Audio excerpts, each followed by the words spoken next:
di Indonesia itu mengarah pada semuanya itu mengarah pada pencatatan data individu. Nah, contoh apa? Imunisasi sudah pakai ASIC, lalu kemudian kita ada Permenkes tentang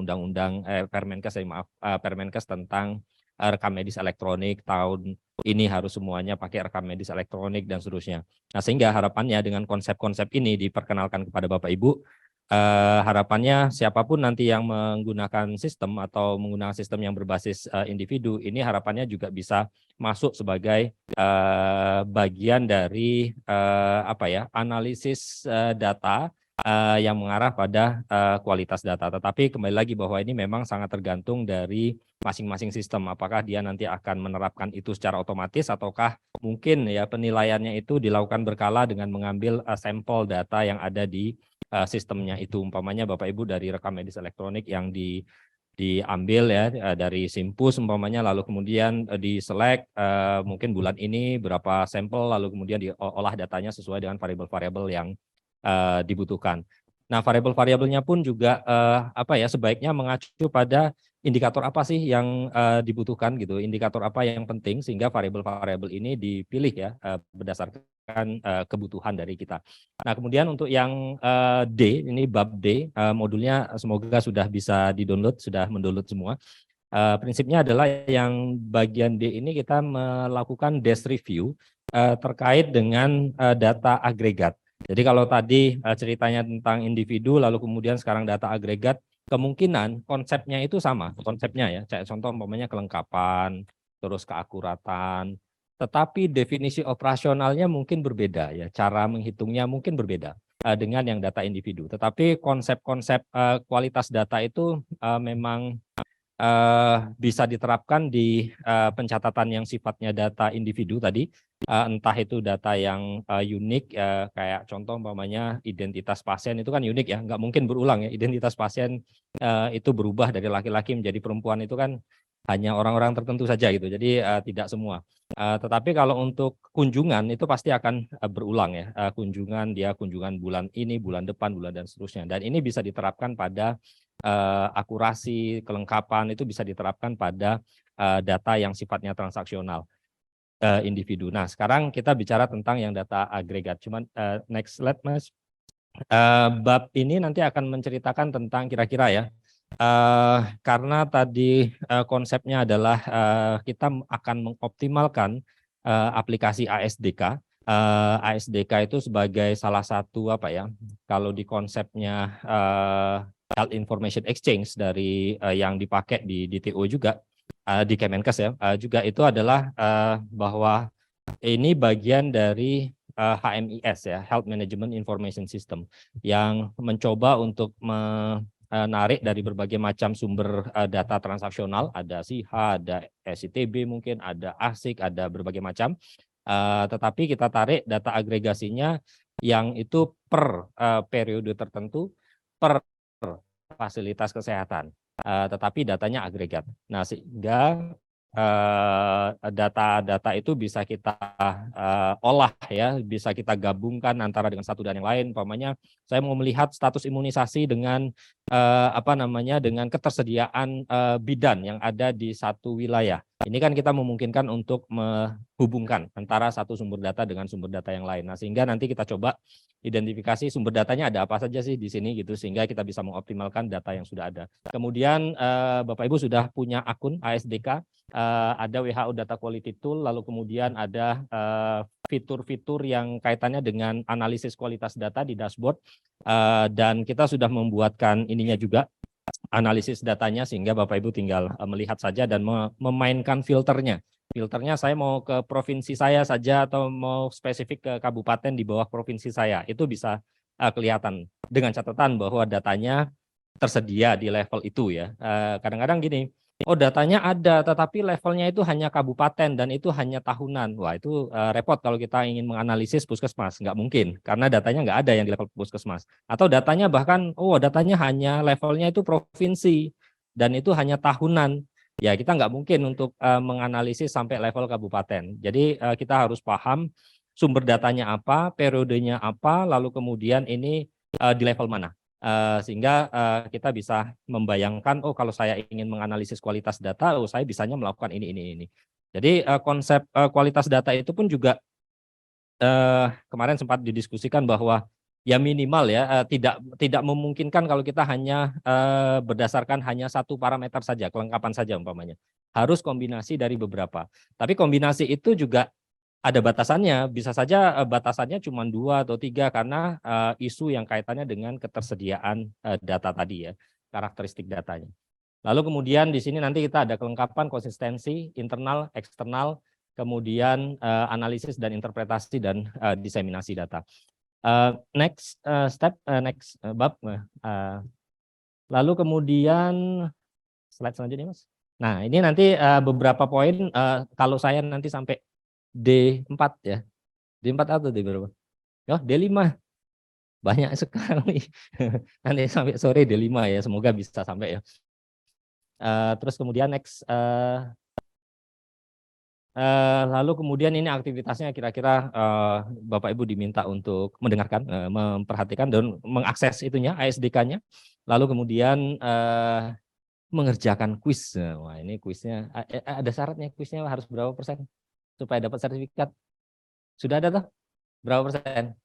90% harus benar. Nah, tadi kan Bu Farida bilang sekarang kualitas data itu 90%. Berarti kita tetapkan saja 90% kuisnya harus terjawab benar, itu baru dapat sertifikat gitu ya Bu ya. Ya baik, ini apa slide yang lain di satu. Nah, kita masuk ke bab yang satu dulu, D1.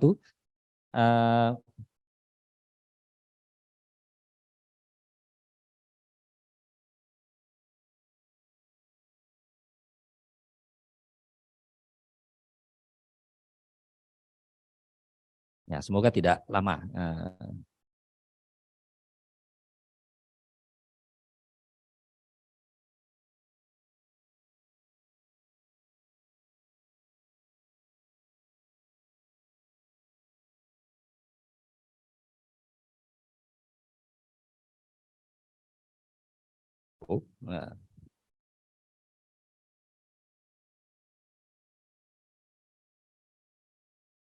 Kalau link Zoom-nya ada di mana?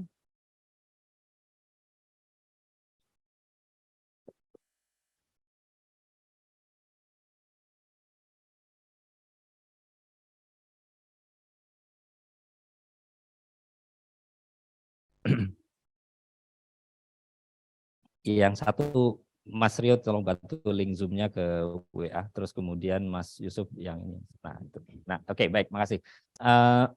Ya, satu ya di slide. Ya, baik. Ini kita fokusnya sebenarnya kalau dilihat dari apa ya, Bapak Ibu, kalau saya lihat di surveinya itu ternyata penilaian kualitas data. Kalau kita bicara ini ada 34 provinsi, berarti kan sudah 50% berapa? 17 ya. 17 provinsi sudah pernah melakukan apa namanya penilaian kualitas data. Baik tadi Bapak dan Ibu tadi sudah menyampaikan, oh kita pakai PMKDR ini memang sudah dilakukan sejak membuktikan bahwa penilaian kualitas data itu memang sudah dilakukan. Dan kami berharap bahwa penilaian kualitas data ini bagian dari kegiatan sistem informasi kesehatan yang rutin dilakukan. Tidak hanya apa ya sifatnya itu yang ad hoc, desk review, pendekatannya desk review. Ada desk review, ada kemudian mekanisme apa ya validasi ke lapangan ya, atau mungkin apa ya istilahnya supervisi atau apa ya istilahnya. Lalu kemudian yang ketiga ada yang menilai sistem dari mengevaluasi sistem penilaian kualitas data yang ada di lapangan. Nah, yang untuk kedua yang terakhir nanti akan di sesi besok ya kalau tidak salah. Nah, yang kita lakukan adalah desk review. Ini konsepnya adalah melakukan desk review dengan memanfaatkan aplikasi satu data kesehatan dengan sumber data yang sudah ada di sana tanpa harus mengentry. Makanya kemarin saya sempat diskusi, wah kita kok nggak diminta untuk membawa data ya dengan harapan bahwa datanya itu sudah ada di sini. Ya. Next, Mas. Nah, jadi sumber data rutin next lagi yang tersedia di ASDK sejauh ini mungkin nanti saya di cross apa ya di mungkin Bapak Ibu yang dari Pusdatin ya, karena yang kami ambil itu sebenarnya hanya 6 ini yang untuk di-exercise-kan ya, yang hanya 6 ini yang untuk exercise kita ya. Tetapi sebenarnya sumber datanya itu lebih dari ini, banyak ya di ASDK. Barusan kemarin diskusi sama teman dari UNICEF Pak Made, asik ya atau imunisasi itu juga rencananya ya akan dimasukkan. Data Aspak kemarin rencananya juga akan dimasukkan ya, data Aspak itu aplikasi sarana, prasarana dan seterusnya. Nah, sehingga ASDK ini menjadi satu tempat di mana Bapak Ibu bisa melihat semua data ya, harapannya ya, dari berbagai macam program kesehatan atau sistem informasi yang dipakai. Nah, kalau lihat di sini yang penting diperhatikan begini Bapak Ibu, ini datanya apa ya, atau data elemennya ini balita ditimbang, balita gizi buruk, lalu kemudian jumlah balita. Ini programnya ya tentu ya kalau Bapak Ibu familiar lah dengan ini ya, ini bagian dari program gizi, bagian dari kesehatan maternal, tetapi lihat yang periode sama levelnya. Jadi periodenya itu adalah tahunan, bulanan. Jadi kalau umpamanya kita punya data tahunan, maka yang kita olah itu adalah data tahunan setidaknya ya 2 atau 3 tahun ke belakang.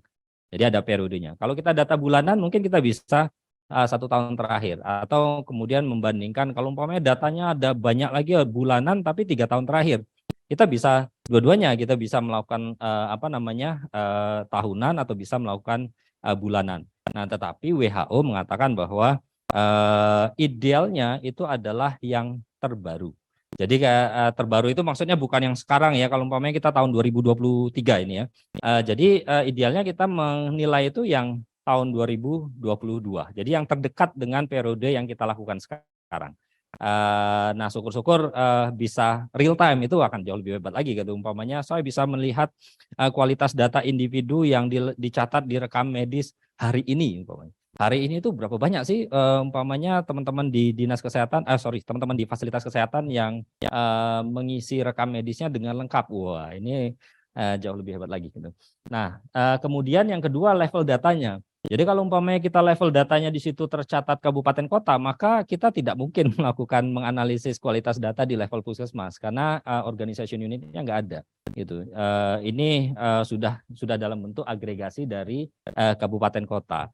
Nah, tentunya ini ada keterbatasan di ASDK dengan harapan bahwa nanti ke depan ini akan semakin baik dan tentunya kita bisa mengoptimalkan satu aplikasi tapi untuk analisis, visualisasi dan juga untuk menilai kualitas data dalam satu tempat, karena toolsnya itu sudah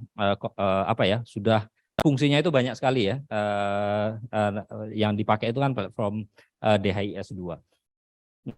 Nah, kemudian sumber datanya apa ini saya kira, dan tipe indikatornya adalah kebanyakan memang presentasi. Next slide. Nah, ini yang tadi barangkali penilaian kualitas data itu ada biasanya barangkali ya Bapak Ibu di PMKDR menggunakan website PMKDR, toolsnya PMKDR yang Excel itu biasanya melakukan telaah kualitas data dulu, lalu kemudian melakukan verifikasi data, membandingkan antara data yang di lapangan sama yang data yang tercatat di level atasnya, lalu kemudian menilai mekanisme monitoring dan evaluasi atau menilai sumber daya di fasilitas kesehatan yang kaitannya untuk melakukan penilaian kualitas data. Nah, nanti akan kita exercise yang verifikasi data sama sistem monitoring dan evaluasi di hari besok ya, besok kayaknya ya. Yang ini ya, yang kedua ini verifikasi sama itu besok ya. Besok, nah kita nanti fokus yang hari ini adalah telaah kualitas data.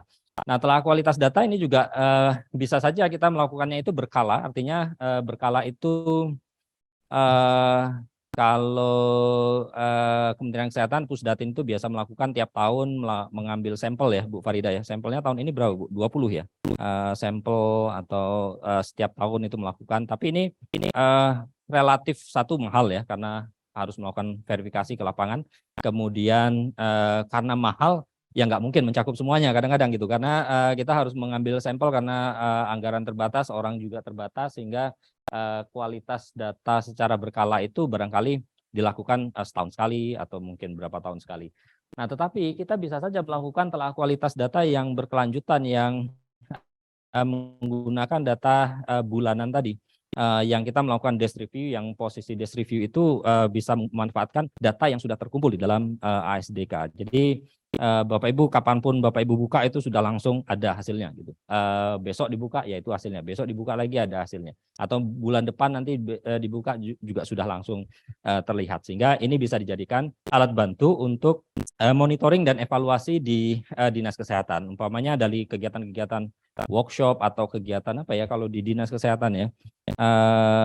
Dinas Kesehatan itu kompilasi apa namanya? Saya lupa ya. Kalau di Puskesmas itu ada mini log ya. Terus kemudian kalau di dinas barangkali teman-teman program itu bisa melakukan menilai itu juga menjadi alat bantu untuk memvisualisasikan ini loh datanya, apakah datanya ini benar atau tidak, mengapa kok umpamanya di dinas kesehatan tertentu itu di bulan Juli kosong tapi di bulan selanjutnya ada, itu bisa kita lihat dengan mudah ya, dan memanfaatkan data yang sudah tercatat di sini. Next, konsepnya yang lanjut aja Mas. Nah, konsepnya ya sebenarnya konsepnya sama. Di sini ada 4 konsep yang barangkali sering Bapak Ibu lakukan juga ya, bagi yang pernah melakukan itu secara rutin ya. Jadi kayak pertama kelengkapan data dengan definisi operasionalnya, ambang batasnya ini kok jadi ambang batasnya jadi 80% lagi ya, di atas 80% lagi ya. Tadi yang individu 90%, kelengkapan saja yang 90 ya. Ya, jadi kelengkapan data 90%, lalu kemudian ketepatan waktu. Jadi kalau kelengkapan data sebenarnya ada kelengkapan data itu variabel data yang terisi ya, bisa jadi itu ya. Jadi contoh umpamanya balita ditimbang tadi. Berapa banyak sih dari Dinas Kesehatan yang balita ditimbangnya itu terisi per bulannya. Jadi kalau umpamanya saya di mana ya, di Jogja ada 5 kabupaten kota, lalu kemudian balita ditimbangnya selama 12 bulan terakhir itu ternyata di salah satu kabupaten di bulan Juli kosong, atau di bulan ini kosong, di bulan ini kosong, dan seterusnya. Kita bisa menilai kelengkapan data dari variabel itu gitu. Nah, tetapi bisa juga berkaitan dengan kelengkapan apa ya namanya, reporting rate ya, kelengkapan pelaporan. Jadi kelengkapan pelaporan itu contoh umpamanya Bapak Ibu kalau kita bicara tentang program kesehatan, ada program kesehatannya banyak banget ya di Dinas Kesehatan ya. Seberapa lengkap ya laporan-laporannya itu yang wajib dikumpulkan, umpamanya ada laporan KIA, laporan gizi, laporan apalagi P2 pun banyak ya, ada TB, HIV dan seterusnya ya. Kemudian ada laporan imunisasi, laporan ini. Ada sekian banyak laporan, katakanlah ada berapa? 50 laporan gitu ya. Yang harus kita kumpulkan per bulan. Lalu kemudian dilihat, dikompilasi di level Dinas Kesehatan. Oh, ternyata dari 50 laporan, atau kita sebut saja, kalau kami menyebutnya biasanya dataset ya, laporan itu. Dari 50 dataset itu ternyata sekian puskesmas tidak memenuhi, atau harusnya 50 dataset tetapi yang dikirimkan hanya 40 dataset, atau ternyata hanya 30 dataset. Nah, kita juga bisa menghitung persentasi dari kelengkapan pelaporan atau reporting rate, atau dalam hal ini ya biasanya kami menyebutnya ya kelengkapan dari dataset yang dikirimkan. Jadi bisa variabel, bisa datasetnya. Lalu kemudian ketepatan waktu. Nah, ini juga menarik karena kalau di tempat kita kan ketepatan waktu itu kalau dulu ya, kalau dulu, sekarang pun sama ya saya kira. Ketepatan waktu itu ditentukan bahwa setiap tanggal 5 puskesmas harus melaporkan, tiap tanggal 10 kabupaten harus melaporkan, tiap tanggal 15 provinsi harus melaporkan ke level yang di atasnya. Nah, batas waktu itu dijadikan alat bantu untuk nanti menentukan dia tepat waktu atau tidak. Tapi yang dikirimkan berbasis pada dataset, bukan data. Artinya laporan ya, bukan variabel data. Jadi umpamanya saya laporan gizi ini, yang gizi ngumpulin tanggal 4. Terus kemudian kesehatan ibu dan anak, laporan maternal itu dikumpulkan tanggal 6.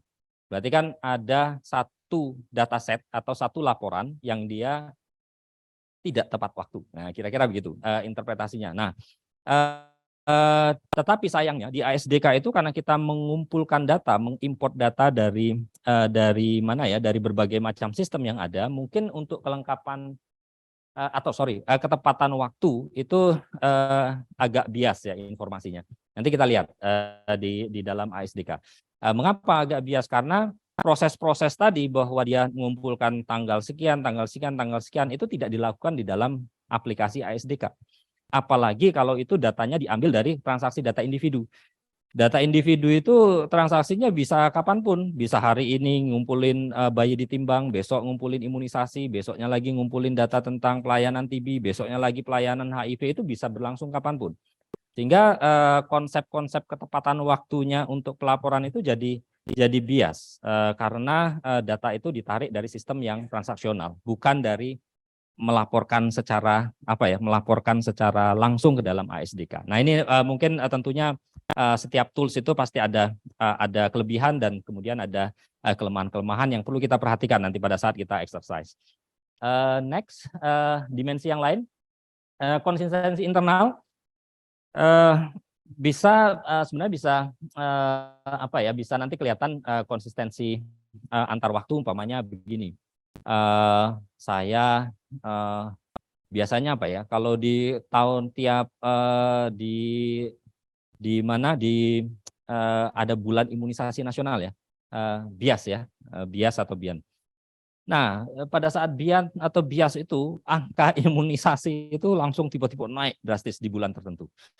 Jadi dari waktu ke waktu, biasanya yang dilakukan pelayanan itu yang diimunisasi sekian, tiba-tiba di bulan tertentu spike ke atas. Jadi ada inkonsistensi dari waktu. Tapi apakah inkonsistensi itu salah atau tidak? Ya tergantung interpretasinya. Jika memang pada saat itu ada BIAN atau BIAS, bisa saja ini benar datanya. Karena ada trigger tertentu yang itu menyebabkan bahwa program itu dijalankan gitu ya. Nah, kemudian konsistensi antar indikator ini juga berkaitan sama membandingkan antar indikator satu dengan indikator yang lain. Umpamanya K1 sama K4 ya, saya kira Bapak Ibu sudah sering ya melakukan itu ya. K1-nya sekian tapi K4-nya sekian. Berarti ada angka drop out ya. Kita bisa bilang, atau mungkin K1-nya ada 100 tapi K4-nya ada 200. Mungkin nggak sih? Mungkin ya, bisa saja ya, bisa saja kalau umpamanya tiba-tiba jumlah penduduknya jadi bertambah banyak, terutama yang ibu hamil. Atau BCG itu kan di 0 bulan ya, yang imunisasi BCG dengan imunisasi yang 0 bulan itu apa? HB ya, benar ya, HB0 ya, HB0. Konsisten nggak itu? Bahwa yang di BCG ada 100 orang, tetapi yang di HB0 ada 200 orang di dalam wilayah yang sama, wilayah kerja yang sama. Itu kita anggap konsisten atau tidak. Jadi konsisten antar indikator atau antar variabel. Lalu kemudian yang terakhir berkaitan dengan outlier, tapi outlier itu ada kaitannya juga dengan ini ya, nanti dengan konsistensi antar waktu ya. Jadi mana sih yang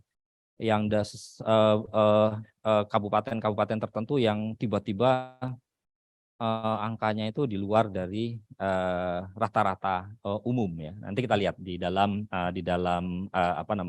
ASDK itu di WHO Data Quality Tools itu bisa langsung kelihatan. Kemudian lanjut yang konsistensi internal, setelah itu apa? Konsistensi eksternal. Nah, kalau konsistensi eksternal ini yang kita harus membandingkan antara dengan data yang dari luar ya, data sekunder yang lain. Umpamanya data rutin kita, contoh data rutin apa? Stunting ya, angka stunting. Data rutin, lalu kemudian dibandingkan dengan data survei. Umpamanya survei sekarang namanya SKI ya, Survei Kesehatan Indonesia. Kalau dulu namanya survei Health Demographic Survey ya, HDS ya, Health Demographic Survey. Terus kemudian kita bandingkan dengan survei. Apakah indikator-indikatornya itu konsisten antara data rutin kita dengan data yang eksternal.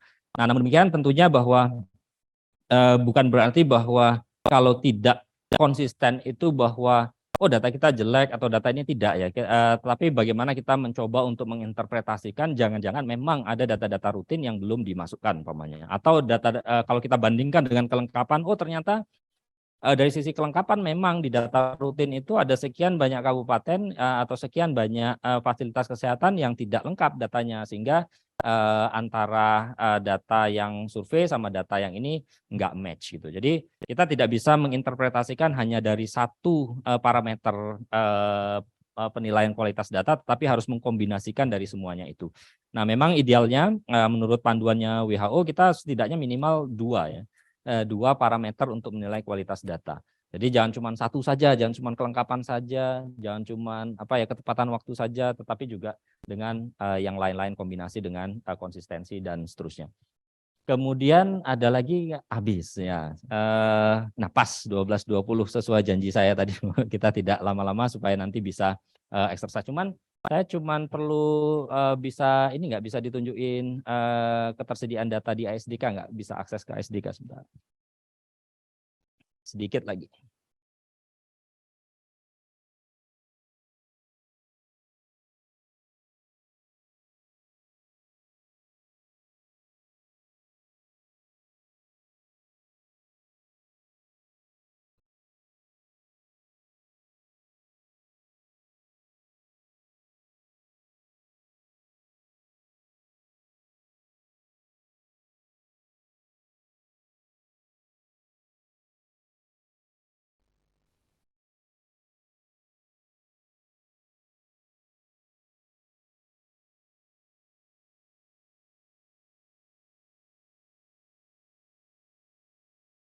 Oh, saya bisa ini kasih akses ini untuk share screen.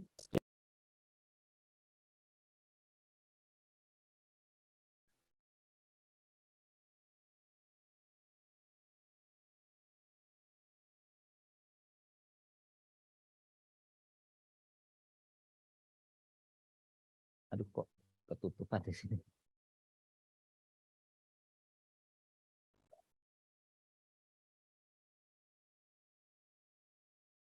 Nah, tadi saya mencoba yang salah satu mencoba salah satu data elemen atau indikator yang ada di dalam ASDK. Namanya itu indikatornya balita ditimbang. Dan saya mengolah datanya berdasarkan provinsi dan berdasarkan bulan dan berdasarkan periode bulanan provinsi berdasarkan kabupaten. Nah, jadi kalau kita lihat di dalam kalau di levelnya provinsi itu karena dia agregasi dari kabupaten kota, datanya ada semua gitu. Karena dia agregasi dari kabupaten kota. Tapi kalau kita breakdown menjadi per masing-masing kabupaten kota, umpamanya di sini saya anggap ada yang dari Aceh nggak ya? Ada yang dari Aceh? Ada ya? Mohon maaf ya, saya pakai datanya Aceh ya. Tapi bukan berarti bahwa ini ya. Jadi kalau saya lihat di Aceh itu bulan Mei sampai ini 12 bulan terakhir ya, karena saya periodenya itu 12 bulan terakhir. Datanya ada semua gitu. Dari bulan Mei sampai bulan Desember, ya kan? Ini kalau kita mau melihat kelengkapan dari variabel dengan data pivot table seperti ini saja, barangkali kita sudah bisa melihatnya ya, mengidentifikasi ada isu terkait dengan kelengkapan data. Lalu kemudian saya scroll ke bawah. Di Aceh itu ada sekian banyak kabupaten, oh ini terisi semua Kabupaten Aceh Selatan, lalu kemudian lihat di Kabupaten Aceh Tenggara, bulan November kosong, terus kemudian di kabupaten yang lain ini terisi, lalu kemudian ada di Kabupaten PD, ini juga Juli, Agustus kosong, terus kemudian di Kabupaten Aceh Utara ini juga kosong, dan seterusnya, dan seterusnya. Jadi Bapak Ibu yang di provinsi itu bisa juga melihat ini, karena datanya ada di sini semua. Nah, silahkan Bapak Ibu melihat datanya masing-masing nanti di mana di ASDK ini dan mengidentifikasi, oh ini ada isu tentang kualitas data yang kaitannya dengan kelengkapan, atau mungkin nanti kaitannya dengan ini. Tapi Bu Farida, ini ASDK kan sudah pernah dilatih ya menggunakan ini ya. Jadi kalau analisis data, visualisasi data sudah pernah melakukan ya dengan menggunakan ini ya. Ada yang itu ada apa namanya? Kenapa? Spare ya. Oh ya. Jadi di sini mampu melakukan analisis sendiri kan ya Bu Farida ya.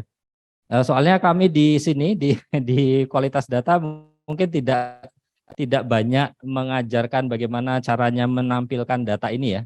Karena kita lebih fokus pada kualitas datanya gitu. Jadi bukan bagaimana membuat visualisasi A, visualisasi B, visualisasi C ya.